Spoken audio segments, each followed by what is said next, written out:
ઓફિસમાં ફરતા આવીએ, ચા પીવાનું તાલુકા પંચાયત અંદર મળતા આવીએ. આવ્યો છું, મારે થોડું કામ હતું તો અમુક ભાઈ એક મારા મિત્રનું કામ હતું, નરેગાનું મારા મિત્રનું કામ હતું. મારા મિત્રએ મને ફોન કર્યો કે યાર દાદા દેવેન્દ્રભાઈ, મારા કામ હતા નરેગાના, તો કે પૈસા હાલે તો કામ થશે ને તો નહીં થાય એમ. ભાઈ કોને પૈસા હાલવાના, હાના પૈસા હાલવાના? તો કે પછી તારા દેખજે તારા બિલો કેવી રીતે નીકળે એમ. એ બધા નેતાઓના મળતિયા હોય છે, નેતાઓના મળતિયા હોય એના હિસાબે જ જો આ લોકો પૈસા ખુલીને માંગતા હોય. એટલે આ લોકોથી ચેતવાની જરૂર છે આપણે.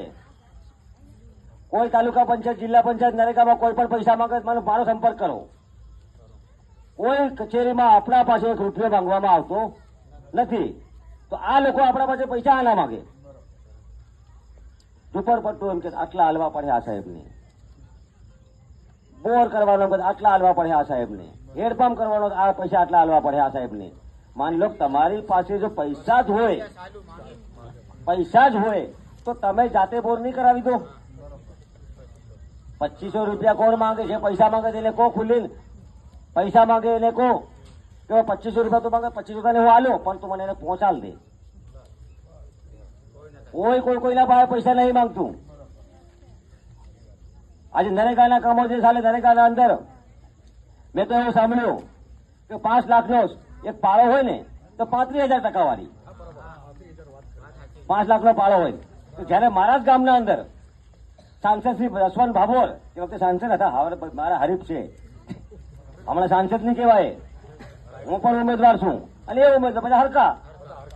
તે વખતે જસવંતસિંહ ભાભોર એને મેં સવાલ પૂછ્યો, જિલ્લા પંચાયતની આખી ટીમ, અને ભાઈ મેં પૂછ્યું કે ભાઈ નરેગાના અંદર 5 લાખનો જો શેકડેમ હોય એના 35,000 લે. જો મારા ગામના અંદર 21 લાખના 2 શેકડેમ નું મુહૂર્ત કરવા આવ્યા, ખાતમુહૂર્ત, તો મેં ટેસ્ટ પર પૂછ્યું ને, હવે એ તો મારા પાસે આ પેલી કોટી હતી જરાક વાણિયા વાળી, આ આદિવાસી વાળીની હતી, એટલે એ કોટી, એટલે ભાજપ વાળા પહેરે એવી કોટી હતી, તો એ ખોટી મારા પાસે પહેરેલી હતી. અને આવી જ રીતે ટેસ્ટ પર આ લોકો બધા બેઠા, પબ્લિક આમ બેઠી. હું આવ્યો ધીરેકથી, 3 ધારાસભ્યો હતા, હવે નામ નહીં કહું, 3 ધારાસભ્યો, જિલ્લા પંચાયતની આખી ટીમ, નરેગાની આખી ટીમ, બધા જ ત્યાં પૂછ્યું. એક એન્કરિંગ કરનાર એક નવા ભાઈ હતા, હમણાં દાદાએ કીધું એમ કે દેવેન્દ્રભાઈ બીટીપીના એમ, એટલે એમને ખબર નથી બરાબર. એમ પેલા મેં કીધું, લાવો સાહેબ 2 મિનિટ માઇક આપો નહીં. હવે મારા ગામમાં મિટિંગ એટલે બધા ઓળખતા હોય મને, બધા મને બોલ્યા, એટલે બધાના મગજમાં હું લાગ્યું કે આ ભાજપ વાળો છે એમ.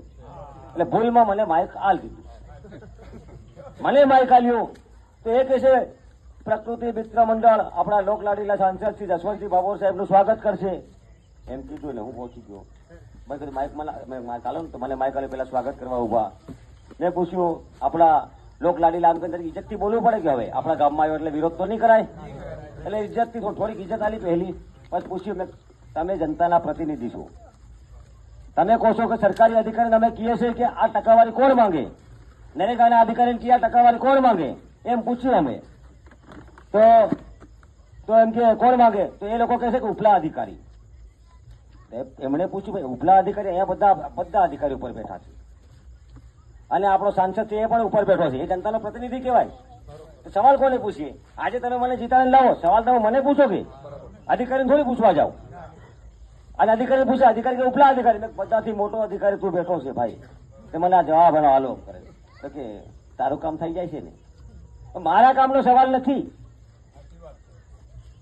મારા કામનો સવાલ નથી. આ તમામ સરપંચોની વાત કરીએ, આપણા સરપંચો, મેં ચોખ્ખું કીધું ભાઈ તમામ સરપંચો હોય, તાલુકા સભ્યો હોય કે જિલ્લા સભ્યો હોય કે ધારાસભ્યો હોય, જો તમે ઉપર ટકાવારી માંગતા હોય તો ગામનો વિકાસ કઈથી થવાનો? તમારે માની લો કે એક નરેગાના અંદર પેલું કેટલ શેડ બનાવે ને, તમે એ બનાવો છો, તમારા ઘરે કોઈ કદાચ ડોબા ડગરા મારા બાંધે એમ કરીને બનાવતા હોય, પણ તમારે કઈ પહેલા જ 5,000 માંગે, 5,000 રૂપિયા તમારા પાસે માંગે, તો એ 5,000 માંગે તમારા ખિસ્સામાં જ 5,000 ની હોય તો તમે ક્યાં બનાવવાના છો? આના પૈસા માંગે, તમે કાયદેસર બનાવવાના જ છો તો આપણે 5,000 આલીએ હાલા. આ રીતે આ લોકોએ ગુમરાહ કરી મૂક્યા છે. આજે જયારે તમે દાહોદ નીકળો છો કે હું આપણે બધા દાહોદ જઈએ કે તમે આવો છો તો અવંતિકા હોટલ ને આસપાસ માંડ બધા